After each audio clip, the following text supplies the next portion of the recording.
We interrupt your regularly scheduled program for Bendy and the Ink Machine.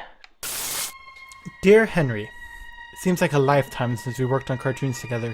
30 years really slips away, doesn't it? If you're back in town, come visit the old workshop. There's something I need to show you. Your best pal, Joey Drew. Hello, I'm Ranovace, and welcome to Bendy and the Ink Machine. So I'm going to be taking a break a little bit from my standard fare of Let's Play channels in order to do something more Halloween oriented. Yes. Ah, boy. This one is actually one that's had a little bit of a history on my channel. I tried it once. I kind of didn't get through it all because I was kind of in a bad place. And then I tried it again, but this time I streamed it.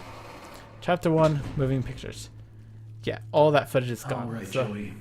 I'm here. Yeah. Let's see if we can find what you wanted me to see. Mm-hmm. Absolutely. Oh boy.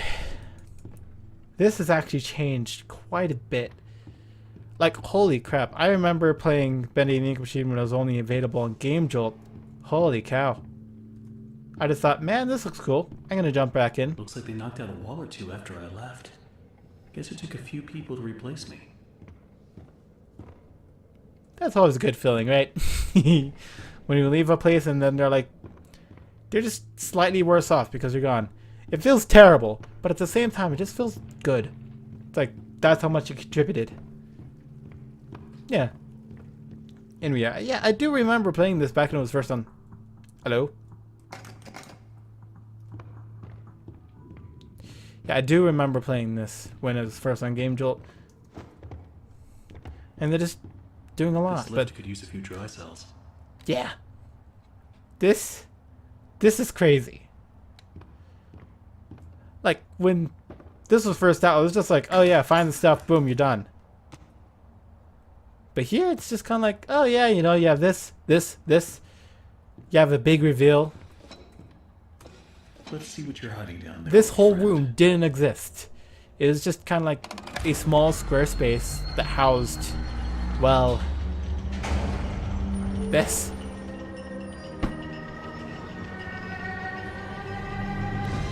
The Ink Machine. Yeah. Man, this thing is so cool looking. Like, it used to be just like this small little janky thing, and now it's like whoosh. Look at the power station. Gotcha. Oh boy. And now this gate has opened up, but we are not going to go there yet. Actually, yeah, we're going to go there now. I'm trying to remember the order of events. It's just kind of odd. Some jump scares? Dead. Yeah, we'll go to that later. Alright, how do I get this to work? You're right, how do you get this to work? I have a vague feeling it has something to do with pictures and pedestals. Yeah.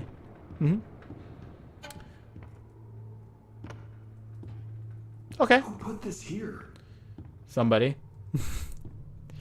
Do keep in mind that everything's a little bit quieter in my headset because of how I set up my recording. Oh my god.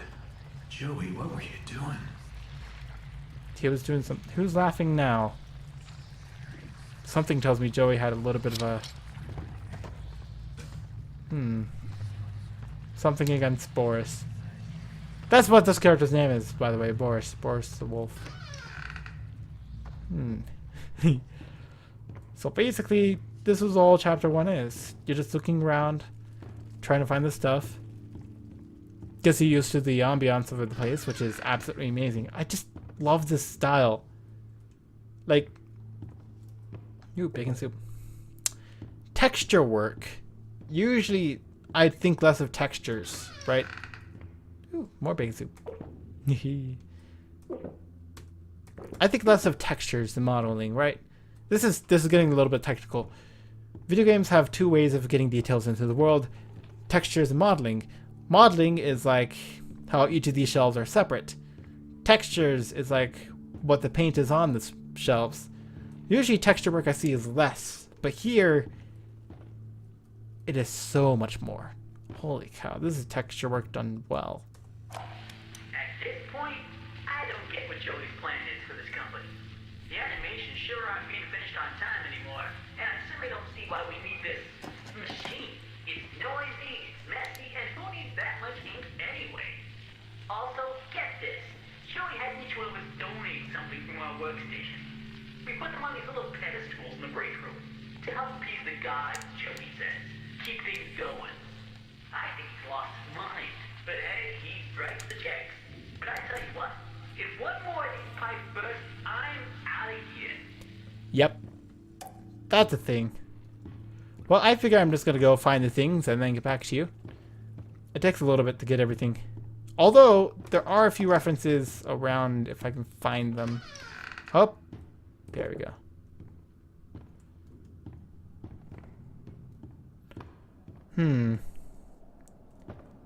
There's the plushie. And now down here into this area. This is quite an interesting area. Doo-doo-doo. Saving mechanics are fun. Always on time. Absolutely. Let's see, a lot of bacon soup. Supposedly bacon soup is the healing item, but they just throw them in everywhere as something of a collectible. I don't think they're used for anything. They don't feel like they're used for anything. Oh. Here we have something. What I think of as the worst gameplay mechanic ever. I don't like this at all. So the way this works, just explaining it to anyone in the future. You see how I pull it back, forward, back, forward, back, forward. That's basically how powerful I throw it. All the way back is more powerful, all the way forward is not powerful at all. See?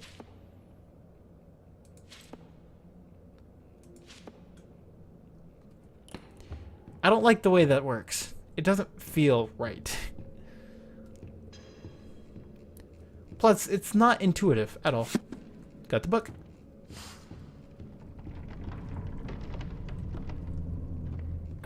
So, oh, the light turned off. And in here we have the music records. We also have a reference.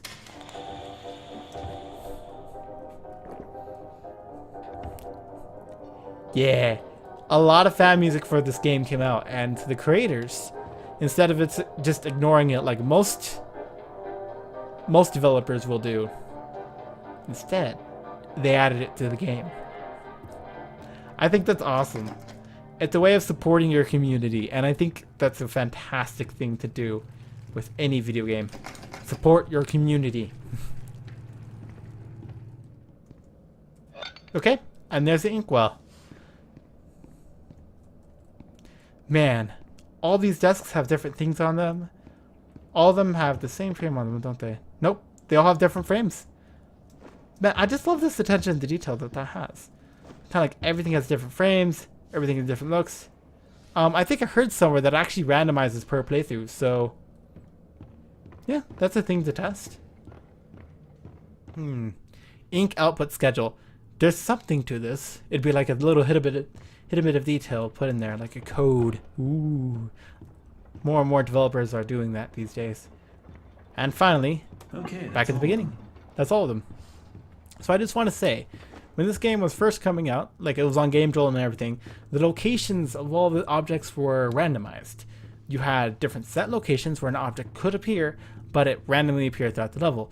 This was to an absolute huge source of frustration for all the players. So, instead, whoops, my computer loaded for a second. Instead, the developers did something very clever. They used each of these to go forward and emphasize something important with the first level. The inkwell was used to show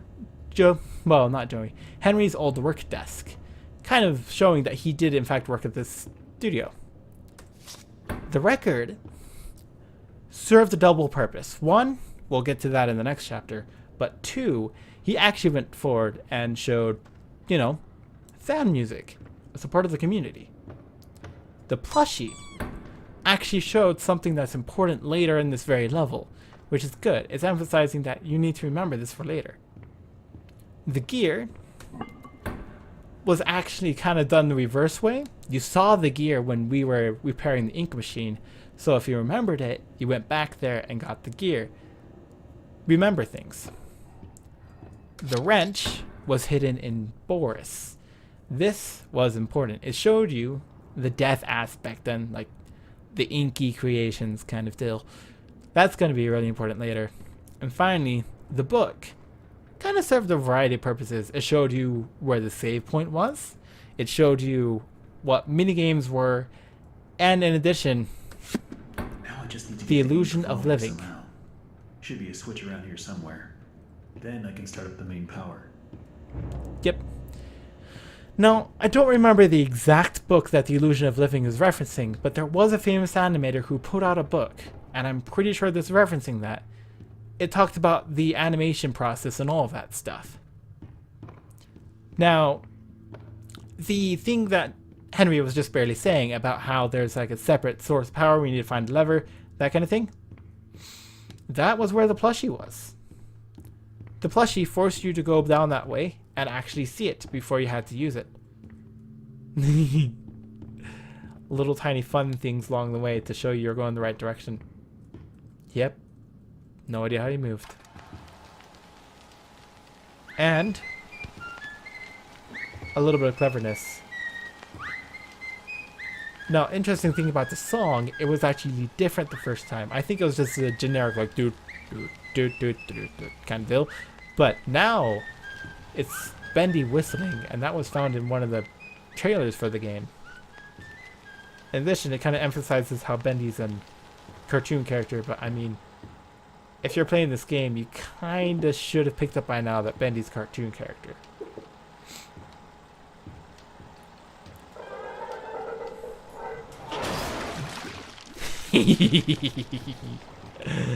I like this bit. The pipe breaks and everything starts flooding. It gives you a little bit of a freak out. Not too much, not too badly yet, but it does show you how everything's broken down. If everything else didn't already give you that idea, you know, patched up walls, that kind of stuff, ink machines might not be the best idea to turn it on. Let's see, that's the one thing I don't like about all of this. Locked doors. This game tries to encourage you to constantly open doors, but, well, locked doors kind of discourage that. Except for that one. Did I get ya? So, it says ready. Everything's about to go. And, well, going along this path, you can hear the ink go, but you can also hear footsteps in certain locations, I'm pretty sure. Finally, pull the lever. Lights turn on. Things move. And this is where things get interesting. See you guys in a little bit.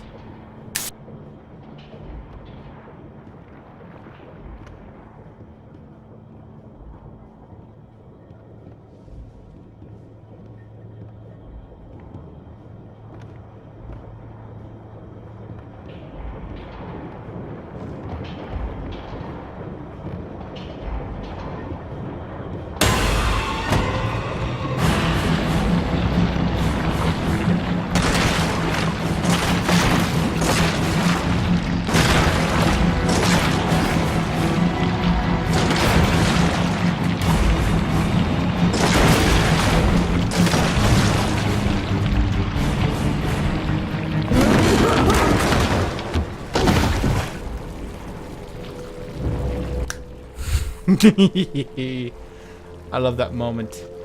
It's amazing. But let's take a listen.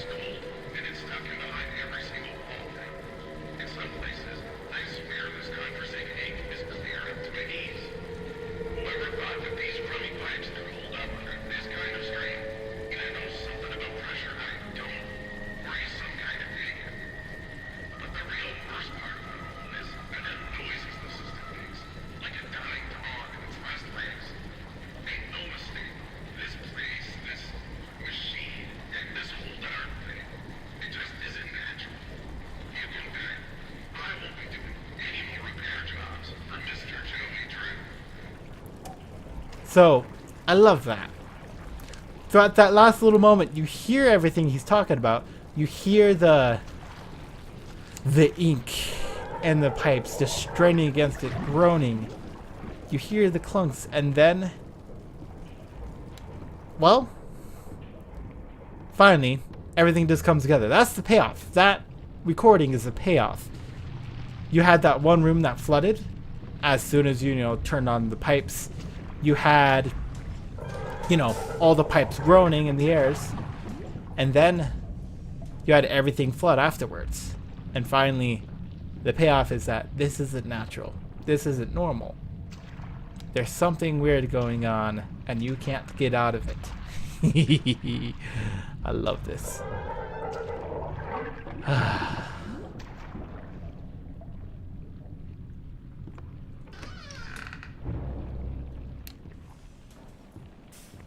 The Creator lied to us.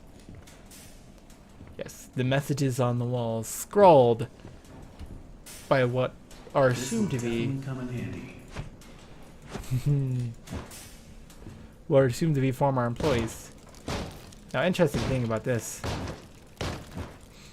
you get an axe, and it doesn't tell you chop or anything. It tells you to attack. This is a weapon. And when you give a player a weapon, they wonder, what are we going to be fighting?